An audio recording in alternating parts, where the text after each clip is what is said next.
Good morning, and thanks so much for joining us here on After GMS, our digital newscast that we have on the WFMY News 2 Facebook page every day at 7:45. Normally, we're talking about snow. Not this week. Oh, Lord, no. I'm Tracy McCain here with Megan Valeris and delightful Ed Matthews. You know, normally heading into February, we start talking about snow, but we've had a really snowy, really cold January. And Ed, the first week of February looks nice. Yeah, I'm going to be delighted to go through the week and not have to talk about snow and not try to forecast how much of it we're going to get. That's, boy, such a blessing, I tell you. Yeah, if you're ready for a warm-up, it's going to happen this week. But first, we got to talk about how cold it was this morning. Yeah, some areas dipping down into the teens this morning, other areas into the low and mid-20s. We went down to 21 out at PTI this morning, 19 in Burlington, and the temperature at 25 in Winston-Salem. Went down to 16 at Reedsville and in Martinsville, down to 21 at Wilkesboro, Lexington at 22, 23 in Asheboro, Sanford and Siler City went down to 21. We do have some extra clouds this morning. Yesterday we had a fast-moving clipper system to move through. That produced some extra clouds, but no precip, and this disturbance this morning will give us the greatest amount of clouds this morning, and then once it moves off the East Coast, we'll see more of a mix of sun and clouds later this afternoon, or better known as partly sunny. Temperature should make it into the upper 40s today and then clear in mid-20s tonight. Tomorrow, I think we're going to see plenty of sunshine getting us up pretty close to 50. See that cold front up over the northern plains? That is slowly going to work our way. And out ahead of it, winds turn southwesterly, helping to warm us into the mid-50s for Groundhog Day on Wednesday. And then by Thursday and Friday, we're going to crack the 60-degree mark. Thursday, for the most part, is going to be dry, but that front will slowly work our way, crossing the Piedmont during the day on Friday. So the best chance of showers will be Thursday night and during the day on Friday. But this go round, we're not going to have a tangling of moisture and cold air, so no worries about any snow. Now, there is cold air behind the front, but by the time that chillier air makes it in for the weekend, yeah, the rain showers are gonna be gone. Let's sum it up in a 7-day forecast. Sun and clouds today and about 48, mostly sunny and around 50 for the high tomorrow. Groundhog Day Wednesday. It's gonna be interesting to see if that little rodent sees his shadow on Wednesday morning. I hope not, but that's a personal preference there. We'll be up into the mid-50s and low 60s on Thursday. I think Thursday, for the most part, dry. That 30% shower chance will come Thursday night. We'll bump that up to a 50% chance of scattered showers coming up on Friday, back up near 60, and not sharply colder, but we do chill down once again for the weekend. I anticipate a mostly sunny sky through the weekend and temperatures into the mid-40s by day, and by Sunday morning, we're into the low and mid-20s. All right, so a lot of talk already on our feed about this. The Bengals and the Rams will go head-to-head in Super Bowl 56. The teams will battle on the Rams' home turf, Sophie Stadium in Inglewood, California. So we want to know, who are you going to root for this time around? If you're not rooting for any team in particular, you can always root for some triad talent instead. How about Grimsley High School alum DJ Reeder? Yeah, he's from Greensboro. He's in his second year playing for the Bengals. The linebacker's 6 seasons in the league have not won him a Super Bowl yet, but that could change this year, especially with the chemistry the team has under the leadership of quarterback Joe Burrow. The big game takes place February 13th, and the Rams, by the way, have a defense that is uncrackable. So, who do you think will win this year? CRM texted in and said, I like Joe Burrow winning a national championship and then Super Bowl, but the Rams probably gonna win. Rhonda said, go Bengals, always pull for the underdog. Me too. Barbie is a Dallas Cowboys fan and said, I am rooting for Los Angeles. They are not my team, but we share the same conference, so go Rams. This viewer said, I take Rams for Super Bowl. This text said, I have an aunt living in Cincinnati, so It's Go Bengals by default. And some love for another local tie with this viewer rooting for the Bengals. High Point's own Jermaine Pratt. Yeah, that's usually how I decide who I'm going to root for. I have to have some connection. Yeah. You know, and thank goodness there's a connection with DJ Reader and other Guilford County and Triad alums that are playing in the Super Bowl in a few weeks. But if that wasn't it, you know, my husband's from Ohio and he's pulling for the Bengals. So, I mean, I feel like I would have to go that way as well. But other than that, you know, there's no personal connection or tie. I haven't cheered for either team ever before.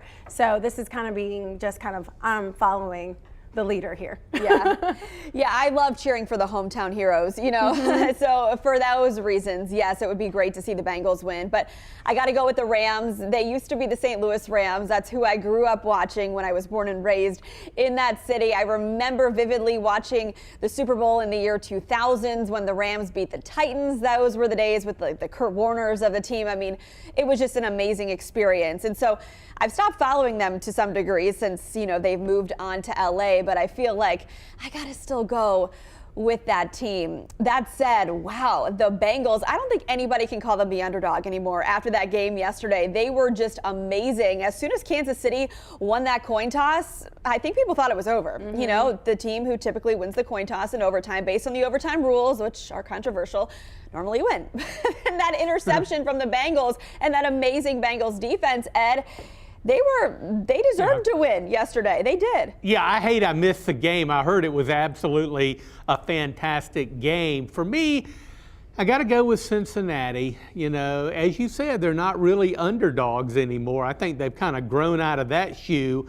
But I think either way, it's going to be, you know, a great game. And normally I'd say, doesn't matter. The Panthers are not there. Who cares? But, you know, the Super Bowl is just as American as homemade apple pie. And you just got to pull for somebody. You got to find a reason to pull for one of the other teams because it is such a great American experience, if you will. So I'm going to place my bets on the Bengals and see how things turn out. All right. Well, you know, I think why people were calling the Bengals underdogs is because their seasons prior to 2020 and drafting Joe Burrow had been abysmal, right? They had won one game one season, 2 games another season. And so now that they've had this, you know, positive streak going with their new QB, and everybody just seems to be clicking. And the team seems to be focused on a singular goal, which is what you hope for when they get to this point in the playoffs. But you know, I feel like there's a lot of excitement around the unexpected. You know, and no one expected the Bengals to be here at this moment. Maybe the Bengals did, right? And people in Cincinnati did. But I remember there was this news story like a few years ago where the team decided to hold a parade for having a 0 record, you know, like they won no games that season and held a parade or something like that. And so, I mean, to come from that, and now here you are. I mean, I do think that's incredible. Maybe not the underdogs, but they definitely have a story. And a fan base. Like you said, you have to stick with your team in good times and in bad. We could all take a note as far as cheering for the Panthers in good times and in bad. I think all in all, people are just excited to see these young, fresh quarterbacks take the field and do so well. You know, no disrespect to the Tom Brady's and the Aaron Rodgerses, but it's nice to see new, fresh, excited, passionate faces lead these teams to such a big game. All right, let's see what some of you guys are saying. Rebecca said pulling for the Bengals and supporting all of our hometown Suns like DJ Reader. Joanne said as a Cincinnati native, Cincinnati all the way. Let's see, scrolling up here, I know we have some debate. Francis says I'm pulling for the Bengals. And I know we have some more Rams fans on the feed, not just me. So keep weighing in, please. It'd be interesting to see like who ends up watching this game. Because usually when you don't have a team like, you know, we're regional here. You know, either you're pulling for, excuse me, Atlanta because they're close, or the Panthers, you know, and waiting for them to kind of turn things around, or you're Washington football team. Right. You know, but then Dallas Cowboys franchise is everywhere, so is the Green Bay Packers. So you just have a mix of everybody here, but I rarely hear people here say, I love the Rams. You know, that's true. or I love the Bengals. So, I mean, it'll be interesting to see, you know, who people, you know, end up, you know, pulling for, and if they end up watching the game at all. I mean, the halftime show is certainly going to be interesting this year with, I think, Dr. Dre and Snoop Dogg headlining with Eminem. So 90s flashback. So, you know, I don't know. You know, there's always the commercials, you know, something to watch. But it's going to be interesting nonetheless to see. I plan this one. I might just sit this year out, you know, just kind of wake up and see what the score is the next day. Yeah. I don't know if I have a problem with that. Wait a minute. Tracy, I don't know. Tracy, I mean, it's a Sunday night. You gotta have 3 kids at home. Yeah, I try understand. to sleep when I can. I get it. But you're in charge of the Super Bowl party. Says what? Aren't you in charge of the Super Bowl party? No. Oh, we appointed you, but now. Oh, no one told me. We didn't. Now you know. Now you know. Yeah, it's a great. You know. Like I said. You know, I really don't care. I'm not going to lose any sleep either way. I'm going to throw my hat in the ringer for the Bengals, though. But it's just another excuse to get friends and family together and have a big party and eat lots of junk food. Yeah. It's great. It's fantastic. Like I said, it's an American holiday. Bobby said he's going to watch the game. So, I mean, people are definitely going to watch the game. It's just, you know, whenever you have a chance to shut it down early on a Sunday night, I'm going to take it. Yeah, I'll do that too, probably. Yeah. Well, I mean, of course, you know, I want to be a part of the conversation the next morning, so I'll watch a little bit. Because can you imagine? It was like, I didn't watch it. What happened? I don't know. Went to bed at 6 o'clock. Beats me. I'll watch the highlights. Yeah, no, the commercials are always a ton of fun too. So there you go. And you know, to that degree, a lot of these big businesses affected by COVID kind of rebounded a little bit this year, so they have more money to spend on these commercials. So hopefully, we should be seeing some good ones this year. Yeah. All right. On your note. On your note, let's get to some morning headlines and then we'll get to our second conversation. A lot is happening in the triad this week. Guilford County leaders will determine if there will be a continuation of the countywide mask mandate currently in effect. This Thursday, commissioners and county health leaders will review the latest COVID metrics and decide whether to keep the mandate in place through February 27th or rescind it early. Right now, masks are required in all indoor spaces where the public gathers in all of Guilford County. As the Omicron surge continues in North Carolina, ask yourself, is the mask you are wearing good enough? The Guilford County Health Department is giving away boxes of N95 masks today. You can head to the Greensboro Coliseum from 2 to 7 while supplies last. They are limited and in high demand based on the turnout at last week's mask giveaway when the masks were gone before the event officially started. So if you plan on picking up some masks, you might want to show up a little bit early. Well, this morning, tributes are pouring in for Miss USA 2019, Chesley Christ. Her family confirmed she died yesterday. Police in New York say the 30-year-old jumped from her Manhattan high-rise apartment building. Chris served as a role model for young girls everywhere and earned her law degree from Wake Forest School of Law. If you or someone you know is struggling with depression, resources are available. You can call the National Suicide Prevention Hotline. That number is 800-273-8255.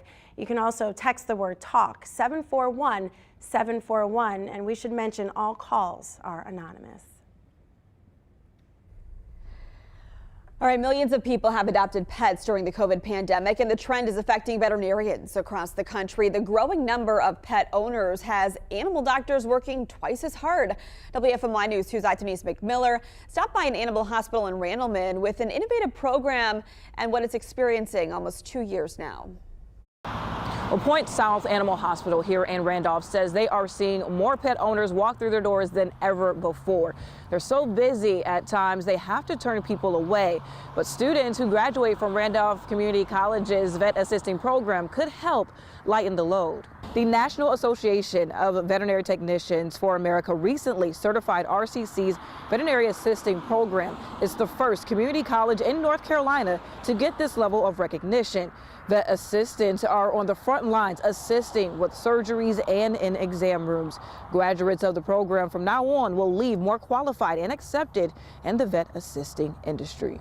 And it just makes them more qualified to go into a veterinary clinic, and it gives the clinic some, a student or a employee that comes to them with some experience and some training, so that they can kind of jump in and kind of hit the ground running from day one. Point South says the recognition the community college now has is great because they don't have to look far to get highly qualified assistants, but right now it's hard for them to make those connections.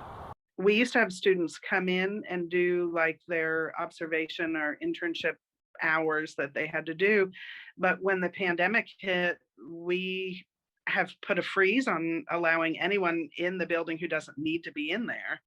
And Point South says when COVID trends improve, they will allow students to intern with them again and potentially offer them jobs. But in the meantime, they say they plan to do their best to meet demand. So this chilly Monday morning is perfect for our next conversation. It is National Hot Chocolate Day. We want to know, do you prefer hot chocolate or coffee? Do we have to pick? Before you answer, no, there is a difference between hot chocolate and hot cocoa. Hot cocoa is usually made from cocoa powder, sugar, and milk. So no, those packets of Swiss mix you get from the store are not technically hot chocolate. Hot chocolate is a bit thicker and richer in taste because it's melted chocolate. The chocolate is chopped or shaved to be mixed with hot water, milk, and cream. So if you had to choose, which one would it be and how would you take it? I just posted in the chat. I'll take my hot chocolate with whipped cream and a cinnamon stick. Ooh. It's a little flair, you know. Do you know that about me? I like a little flair. A little flair. In everything I do. Hot chocolate. Okay, you like spiced your hot chocolates, but you will not put a condiment on your sandwich. No, so. that's not flair. I mean, I don't know. You're right. I am very weird in that way. But I can admit it. Thanks for pointing it out. So we did get some comments here from some folks. I'll just mention Lakaya's real quick. She said she likes hers with warm milk and mini marshmallows. Ooh. Yes, exactly. So, all right, guys, let's get some more comments going in on our feed here. Are you doing hot chocolate or coffee? And if you do decide hot chocolate, how are you going to take it? Okay, coffee for me any day. Okay. Yeah, with some peppermint creamer, of course. I cannot wait to have a fully caffeinated coffee very, very soon. I'm excited for you about that. I'll be off the walls, so much energy. Right. Yes, but nine months on decaf coffee, not doing it for me anymore. Anyway, I do love a good hot chocolate or hot cocoa too. You know, as chocolatey as possible, a little milk, maybe some marshmallows, and I'm good to go. Yeah, Ed, I know you're probably not too picky about these things because you like just a good hot chocolatey drink. Oh yeah, I love them both. You know, on a daily basis, I have my 1 cup of coffee during the Good Morning Show, and that's the reason I'm kind of bouncing off of everything. But I do love a good cup of hot chocolate, and I gotta say, Starbucks wins first place for hot chocolate. I think they have the best hot chocolate, but I have a pretty good recipe as well, which includes putting in half and half, so it's real rich.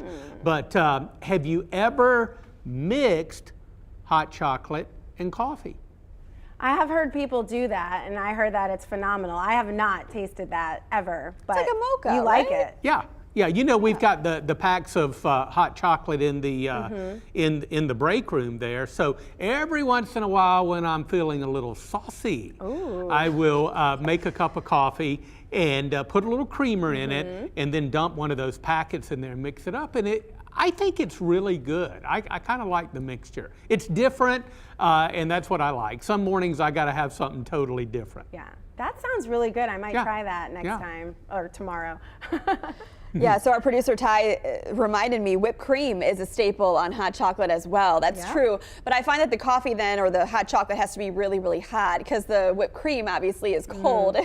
So That's what cools it down It faster, does, it so you does. can drink it. Yeah. You know, sometimes hot chocolate can be so hot that you're like, you're like sipping it and you're like, you know, you want more, but you can't because it's too hot. It's like burning your tongue. Exactly. So the whipped cream kind of cools it down a little bit, I think. But I think anything that is warm on a cold day just kind of really just sets the mood around the temperatures, you know? I can get through it a little bit better if I have a nice warm drink. Yeah, just gets you going in the morning. Unless you're Scott Lynch, who says he prefers iced coffee even this time of year, and his iced caramel is already gone today. Oh, wow. Timrika said she loves them both and cannot choose. And also we heard from Dwayne Young, who said he refuses to choose only one. And in this world, why choose one? Yeah. When you can have We both. can both, or all. Just like a forecast, Ed, why choose snow or sun? When Yeah. you can have both. I ask that question a lot. Why choose snow? I've really enjoyed our snowstorms that we've had here recently, but I'm kind of ready for a break, and that's going to happen this week as temperatures warm up, and it's going to feel so good compared to how bitterly cold we've been. Sun and clouds today, upper 40s, around 50 tomorrow, mostly sunny. Groundhog Day, and as I said earlier, that rodent better not see his shadow. But join us on the Good Morning Show. I'm sure we'll go live for a few minutes up there in Pennsylvania to see what his forecast is going to be. But anyway, mid 50s on Wednesday, how about low 60s and around 60 on Thursday and Friday. A cold front will approach, and this go round it's going to be some showers, liquid precipitation. I think most of Thursday dry, but Thursday night and Friday when the front moves through, that'll be our best shot of scattered showers. And then behind the front, we are going to turn somewhat colder.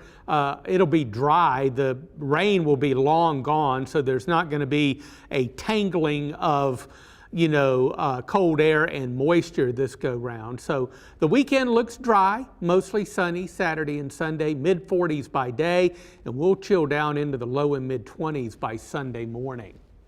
I can't believe tomorrow is February. Yeah.